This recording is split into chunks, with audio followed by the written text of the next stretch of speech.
Yo les postos, bienvenue dans cette nouvelle vidéo à plus de 24 heures du match retour entre le PSG et le Bayern de Munich. Des retours côté parisien, des blessures côté munichois.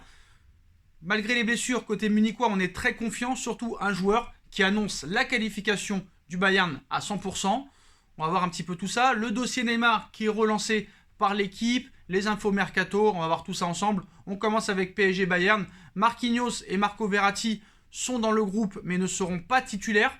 Mauro Icardi, lui, est forfait, déjà. Touché aux adducteurs lors du match aller à Munich, Marquinhos pourra-t-il tenir sa place demain à l'occasion du quart de finale retour de Ligue des Champions? Présent face aux médias, Mauricio Pochettino a indiqué que le Brésilien ne commencera pas le match sur le terrain. Je ne sais pas encore, on verra demain comment il est. En principe, il pourrait être dans le groupe, mais on verra. Pour démarrer, non, c'est sûr et certain. Sur le banc, peut-être, on décidera demain, a-t-il déclaré en conférence de presse. Idem pour Marco Verratti et Alessandro Florenzi. En principe, nous n'avons pas décidé du 11 de départ.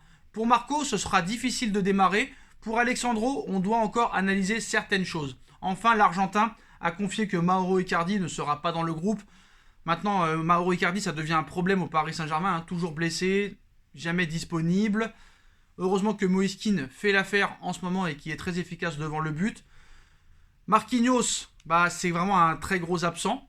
Pareil pour Marco Verratti, mais on s'en est sorti au match aller, on peut s'en sortir au match retour. Je pense qu'on va commencer avec Danilo Pereira, Kimpembe dans l'axe, Diallo à gauche, sûrement Florenzi à droite, parce qu'on a vu que même Dagba, même s'il a été très courageux au match aller, ça a ses limites. Kehrer, on n'en parle même pas, Pochettino n'en veut pas, et on peut le comprendre. Ça va être Navas dans les buts. Au milieu, il y aura le retour de Paredes, qui devrait compléter avec Gay, et devant, on aura sûrement Neymar, Mbappé, Di Maria et peut-être Kean. On ne sait pas vraiment comment ça va jouer. Je pense qu'il va rester sur son 4-2-3-1 ou essayer de renforcer la défense. C'est là que j'en viens à la réaction de monsieur Joshua Kimmich.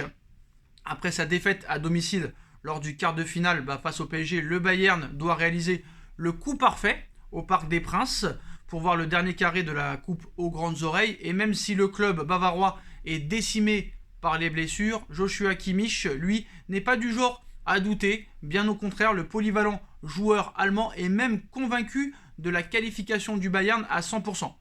Pourquoi va-t-on se qualifier? Parce que nous sommes la meilleure équipe. Je suis convaincu que nous réussirons à nous qualifier. Nous étions la meilleure équipe au match aller, mais malheureusement, le résultat n'a pas été à la hauteur.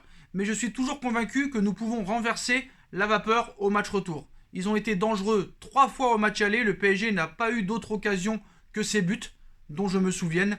Il faut maintenant réussir à profiter de nos opportunités, a-t-il expliqué sur le site officiel du Bayern de Munich. Je suis pas complètement d'accord avec toi. Que tu sois sûr de te qualifier, tu as le droit de le penser. Que tu es la meilleure équipe, je suis d'accord avec toi.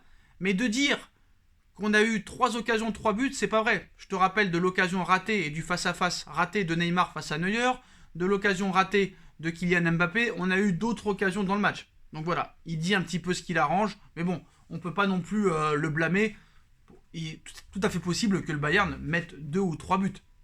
Il faut juste que Paris continue sur sa lancée de confiance, qui joue en contre, et surtout efficacité devant le but. Comme contre Strasbourg, comme contre le Bayern au match aller, comme contre le Barça au match aller, comme contre Lille en Coupe de France. C'est absolument comme ça qu'il va falloir jouer. C'est sûr que le renfort Paredes au milieu de terrain va être très très précieux. Dommage que Marquinhos n'est pas là, mais voilà. Je pense que ce genre de déclaration peut donner encore plus de motivation aux Parisiens. J'espère que Pochettino leur mettra bien l'interview de Kimmich dans la face. Ça peut toujours être une bonne chose, mais voilà. C'est bien beau quand Müller, Kimmich te dit il aurait pu avoir 6-3, 7-4. Voilà, t'avais qu'à mettre tes occasions, frère. C'est tout. Nous, on n'a pas mis nos occasions en finale. On l'aurait remporté. Et toi, t'aurais pleuré. Sauf que c'est nous qui avons pleuré. Malheureusement, on espère que demain, ce sera une autre histoire. On s'est vengé du Barça, on s'est vengé de Manchester United. Maintenant, il faut se venger du Bayern. Il faut que la boucle soit bouclée demain. Il ne faut pas avoir peur de cette équipe, je le dis, il faut leur rentrer dedans. Il faut jouer en contre, il faut les attendre. On va se faire canarder de tirs, on va subir, on le sait très bien. On sait comment joue le Bayern, personne ne sera surpris du jeu du Bayern. Voilà. Il faudra encore un très grand Navas, une très bonne défense centrale et jouer les coups à fond en contre. Et on espère un grand Neymar, un grand Mbappé, un grand Moïse Kean et un grand Angel Di Maria. 11 grands joueurs en fait, on demande que ça. Voilà. Donc voilà pour les infos PSG Bayern de Munich. S'il y a d'autres forfaits des deux côtés, on vous tiendra au courant. On enchaîne maintenant avec le dossier Neymar, les postos, très gros article qui est sorti aujourd'hui.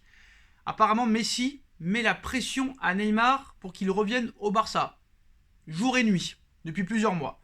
Donc, comme vous savez, hein, sa prolongation à Neymar est actée. Neymar se montre plus discret, alors qu'il était plutôt enthousiaste à l'idée de continuer à Paris. Donc, aura-t-on droit à un nouveau feuilleton Neymar? Est-ce que Doha va changer d'avis? Parce qu'apparemment, d'après certaines sources à Doha, ils en ont un petit peu marre du comportement de Neymar, vraiment, hein. Que ce soit du côté des blessures, des problèmes extrasportifs et tout, on commence à en avoir marre. Donc à la veille d'une rencontre capitale pour la saison du Paris Saint-Germain, qui n'a toujours pas annoncé officiellement la prolongation de Neymar, le Brésilien sera bien présent demain au Parc des Princes pour ce quart de finale, alors qu'il était absent lors du match aller et retour contre le Barça. Mais quand sera-t-il l'année prochaine? Ou encore celle d'après, alors que le joueur est en fin de contrat en juin 2022, il prolongera, hein. Vous pouvez vous asseoir tranquille, n'ayez aucune crainte. C'est déjà prêt. Après, peut-être que Doha peut déchirer le contrat. Tu peux en avoir marre des fois. T'as acheté un joueur 222 millions d'euros, tu vois que le mec blessé. Quand il est blessé, le mec, il est suspendu, il se comporte mal et à un moment donné, stop.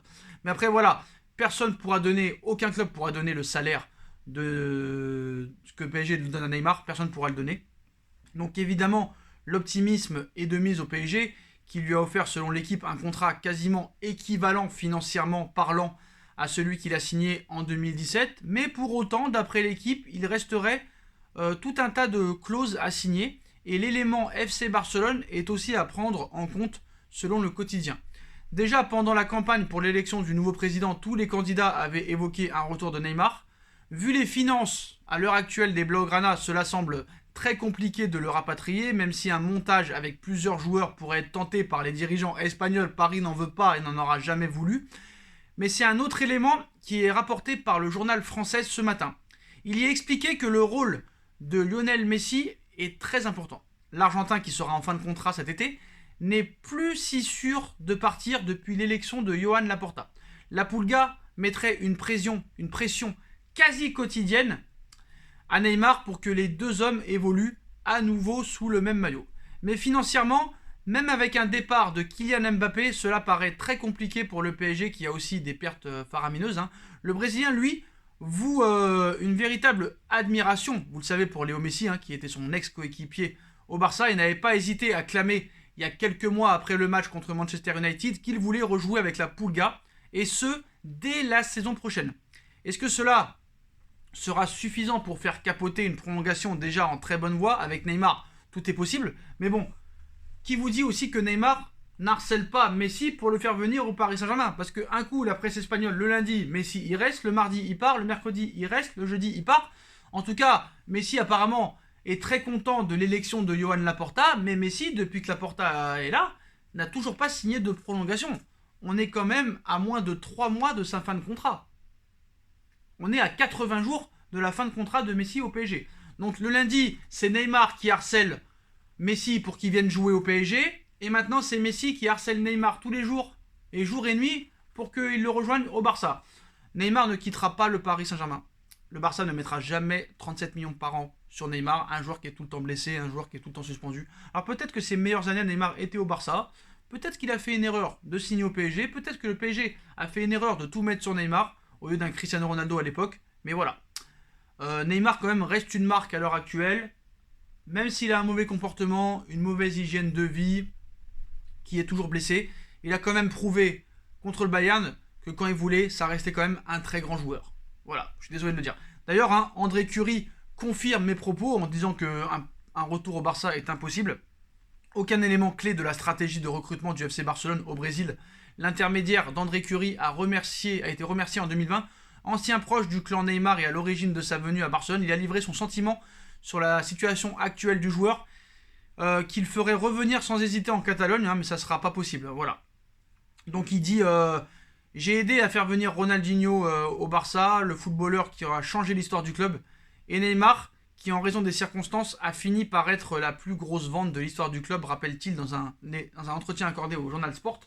Si son rôle un peu obscur était parfois source de polémique à Barcelone, Curie a été un personnage très important du dossier Neymar qu'il connaît très bien. Il ajoute « Je vais vous donner le plan que j'exécuterai ». a d'emblée répondu Curry. Vous recrutez Neymar et divisez sa valeur en 5 saisons et chaque année. Vous devez rechercher les 10 millions pour couvrir ses frais. Vous trouverez le sponsor et l'argent dans la commercialisation des maillots et des billets depuis son départ. Les ventes de maillots ont chuté de près de 30%, les billets de 20%. Sans pandémie et avec Neymar, vous mettez 20 000 personnes de plus dans le stade à chaque match. Et il poursuit, Neymar a encore 5 ou 6 très bonnes années de carrière. Messi resterait certainement pour revivre les moments magiques qu'il avait passés ensemble. Plus tard, Léo, logiquement en raison de son âge, partirait et vous restez avec Neymar jusqu'à ce que vous trouviez une troisième voie. Il rajoute, espérant que Laporta, qui est un grand président pour le Barça, ait cette idée brillante et l'engage. La nouvelle direction doit réduire la structure du club, prendre des décisions rapides, savoir ce qu'elle veut, et dans 2 ans, le Barça sera à nouveau la meilleure puissance du football mondial. Ils nous disent ça tous les ans. Depuis 2015, ils n'ont pas vu une finale de Ligue des Champions. On l'avait déjà perdu sur le plan contractuel et sur le terrain. On l'a perdu après le 6-1 contre le PSG, dans l'un des plus gros matchs de l'histoire, et l'un des plus gros vols de l'histoire aussi. Il était le seul à y croire ce soir-là, c'est très clair dans les dernières minutes. Et malheureusement, et cela a été le déclic, au lieu de parler de lui, la presse catalane a mis cette victoire dans les mains de Léo Messi. Ce jour-là, Neymar a compris qu'à Barcelone, il n'allait jamais être numéro 1 et qu'il n'allait jamais gagner de prix individuel, car il y avait le plus grand joueur du monde et pour moi le deuxième de l'histoire après Pelé. Cela fait réfléchir. Toujours est-il que l'ancien intermédiaire du Barça n'a plus de contact avec Neymar ou avec son père et qu'il ne connaît pas son état d'esprit en vue d'un transfert ou d'une prolongation de contrat, donc il a plus son mot à dire. L'ancien agent de Neymar a dit que c'est impossible qu'il retourne au FC Barcelone. Il y a trop de problèmes entre les deux, des procès. Le Barça a 2 procès contre Neymar et Neymar a 1 procès contre le Barça. Les journalistes veulent faire un petit peu leur buzz et leur argent dessus, donc voilà. Il n'y aura pas de retour de Neymar au FC Barcelone. On est plus proche d'une arrivée de Messi au PSG qu'un départ de Neymar au FC Barcelone, je vous le garantis. Le Barça ne mettra jamais 36 millions d'euros sur Neymar. Et d'ailleurs, a d'autres pistes pour cet été. En ce qui concerne la prolongation de Dybala, c'est un peu comme Mbappé, c'est complètement gelé. Voilà. Donc le lundi, Dybala prolonge, le mardi, il prolonge plus, le mercredi, il prolonge, le jeudi, il prolonge plus. Pour Mbappé, c'est exactement la même chose. Apparemment, les deux vont attendre la fin de saison. Et comme je vous l'ai dit pour Mbappé, ce n'est pas l'argent qui compte. Enfin, ça compte, mais c'est en dernier recours. La durée du contrat, je ne vais pas me répéter, lui veut 2024, Paris veut 2026. Mais aussi, Mbappé veut vraiment savoir l'ambition dans les prochaines années du Paris Saint-Germain. Donc, il y aura sûrement un rendez-vous d'ici là entre le clan Mbappé et le clan parisien avec Leonardo. Si tu lui vends un bon projet, que tu lui donnes le salaire de 30 millions que tu lui as proposé et que tu lui offres une prolongation de contrat de 2-3 ans, il n'y a aucun obstacle à une prolongation de contrat.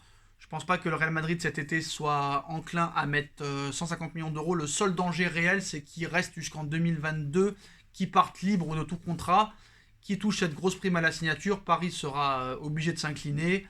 Le Real, ça les arrange, ils auront 0 € à débourser à part cette prime à la signature. Donc voilà, et ça laisserait le temps au Barça de dégager un petit peu l'embouteillage qu'il y a devant avec plus de 6 ou 7 attaquants potentiellement titulaires. Moi, ce que j'ai pas compris dans la logique qatarienne, ils prennent Neymar et Mbappé en 2017. Ces 2 joueurs-là sont 2 gros investissements, 402 millions à eux deux. Pourquoi tu les fais signer 5 ans alors que ton objectif est de les voir pour le Qatar 2022? Je suis désolé, tu les fais signer 5 ans les deux, 2017 plus 5, chez moi ça fait 2022. Donc s'ils voulaient être sûrs d'avoir Neymar et Mbappé pour la Coupe du Monde au Qatar, il fallait les faire signer 6 ans. Surtout Mbappé qui à l'époque avait 18 ans. 6 ans, t'aurais été tranquille. Tu l'aurais eu pour la Coupe du Monde les deux. Et malheureusement, maintenant, pour Mbappé, t'as plus le choix. Tu dois attendre la décision du joueur. Moi, ce que j'aimerais bien pour le football, c'est qu'on prenne un petit peu le modèle américain. Baseball, par exemple, NBA, football américain, le trade. Alors le trade, qu'est-ce que c'est? C'est la période des transferts. Sauf que là-bas, tu peux vendre un joueur sans lui demander son consentement. Il y a négociation entre les deux clubs. Si tu as envie de vendre Neymar à n'importe quel club, Neymar est obligé d'y aller sans contester. Et ça, c'est exceptionnel. Ça se fait en NBA, ça se fait en football américain, ça se fait en baseball, voilà. T'amènes Neymar dans le bureau, tu lui dis désolé Ney, on t'a vendu au Bayern, voilà. T'appelles monsieur Beckenbauer, c'est lui qui s'occupera du transfert. Et nous, tu prends un autre joueur et tout ça. Et eux, ils n'ont pas leur mot à dire. Je trouve ça assez exceptionnel. Et ce serait assez intéressant de voir ça au football. Malheureusement, il y a très peu de chances qu'on voit ça un jour. Dites-moi en commentaire ce que vous en pensez, les postos. C'est la fin de cette vidéo. Voilà, vous avez toutes les infos du jour. N'hésitez pas à liker cette vidéo, à bombarder la barre de like. On partage, on commente, on s'abonne, on active la petite cloche pour être tenu au courant des vidéos qui vont sortir. On me rejoint sur mon Instagram SBFootNews si on veut toutes les infos du football 24h sur 24, 7 jours sur 7. La cagnotte PayPal est toujours disponible en lien en description si vous voulez aider la chaîne à avancer. Ma deuxième chaîne YouTube, No Feeling, aussi est disponible. Tous les liens sont en bas en description. Voilà les postos. Je vous souhaite à tous une très bonne continuation. Prenez soin de vous et à très vite pour une nouvelle vidéo les postos. Tchuss!